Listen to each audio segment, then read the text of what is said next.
If you're all going to stand here with me today, will you at least answer some questions for me? My first question is, do you believe trans lives matter? Trans lives matter! Trans lives matter! Boy, glad we're not there. All right, trans activists and Sophie Cunningham supporters squared off ahead of tonight's Indiana Fever and New York Liberty game, and Outkick was there to cover all that action. Hello, everyone. Welcome to the final hour of the Big Weekend Show. So while the trans activists were causing problems, the Sophie supporters were, a lot more civil. She did this with tremendous risk to her personal safety, her career, and I just am very grateful for her speaking up. For Sophie speaking up and not backing down and continuing to say what she said and speaking up for all of us female athletes is so inspiring, and I know that's going to push every female athlete to speak out and continue to push for this. Yeah, much different interview there, but this comes as WNBA Commissioner Cathy Engelbert is accusing others of using the debate to, quote, sow divisiveness, while Cunningham calls for bold new leadership in the league. Yeah, I would say so.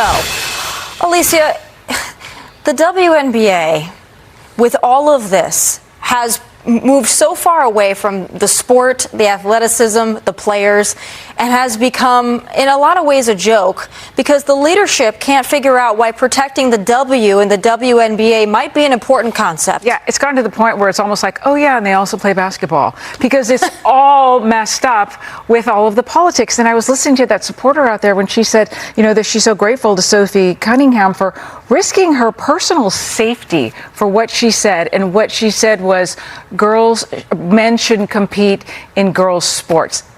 And she risked her safety to say that. Think about that. And that's true because she's received threats. And we see these people out here protesting and doing all this. We know that this is an 80-20 issue. Democrats in 2024 learned the hard way that this is an 80-20 issue. Or is it just that 20% are all out there at these events screaming and yelling? It's just, honestly, just as someone who's covered this stuff and covered campaigns, I'm very surprised that this still has such a loud voice out there when the vast majority of Americans, not Republicans, Americans, don't think this is a good idea.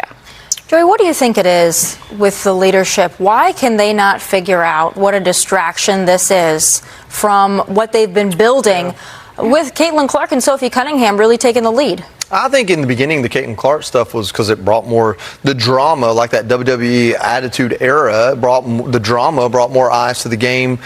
Just like the talent of Caitlin Clark, the drama around her also brought the attention. And so I think they let that simmer for too long, and then it got too personal, and then people made it about race and all these other things. I'll go back to, as Engelbert said, that people are using this to sow division. Sophie Cunningham answered a question and left it alone. Coaches wore stupid T-shirts. Her own coach couldn't have her back. Like, it cascaded within her ranks, not by Sophie Cunningham, not by outside groups. It cascaded within the WNBA because I guess a bunch of them have thought about being trans and wanted to make sure that their lives mattered. I don't know why they're so passionate about it, but that's the best I can deduce. So, there's weak leadership, and then there are people who are in leadership positions that aren't leaders, and that's what this seems like. Yeah. Well, the Cathy Engelbert, the WNBA commissioner, is not looking out for her players. It's that simple. If her players are getting hurt, you have to stand up and figure out why the players in the league that she's supposed to be the commissioner of are getting hurt. Instead, she comes out caring more about her image, her woke image, than she does about the actual players who are working for her. By the way, that's not just me saying it. That's what Sophie is actually saying. Sophie is saying she seems to care more about her own image than she does about the safety of her players. She also says that position, the commissioner's position, could be open by the end of this season. And I think she's right. I think if she goes on caring more about her own image than the safety of her players, she's not going to be the commissioner much longer. Yeah, nor should she be. It's the safety of your players, but it's also just, to me, the integrity of the league itself. Alicia, I just keep going back to how ridiculous it is that the concept that the women's national basketball, that they don't know what a woman is, first of all. They have to meet and convene on that, number one. But they can't figure out that the very existence of their league is greatly threatened by the concept of letting men play in it. Yeah, and then we also had two former professional basketball players, men, who actually said, okay, then fine. I'm going to play, that I'm going to put myself out there. And that it took them to make like an even bigger point of how absolutely ridiculous this is. But yes, the W in the WNBA. What about these young basketball players, these girls who are out there and they were watching what was happening here and thinking, I'm going to do that one day. I'm going to go out there. And now they're watching this.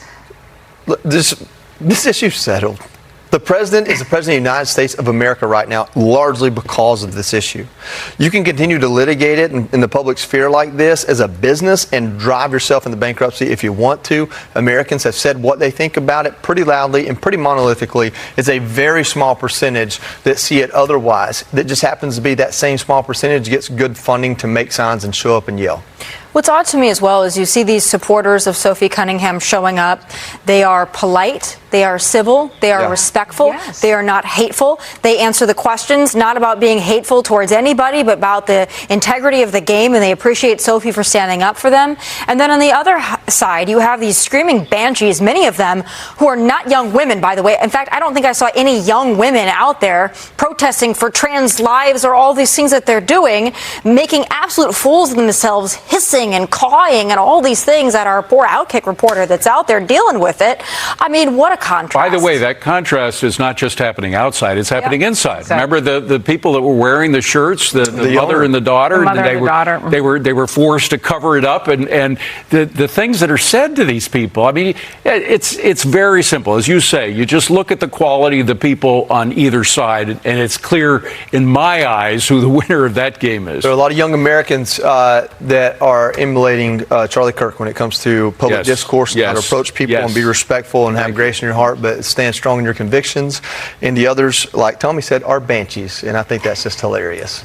They are banshees, and I would just say, too, for these young women that are out there being so respectful, they're not threatening trans lives. They simply want a sport in which they can play as women together and have their privacy and have their safety put first. And they are owed that, and they deserve that. And they're so graceful the way that they present themselves. So congratulations to you.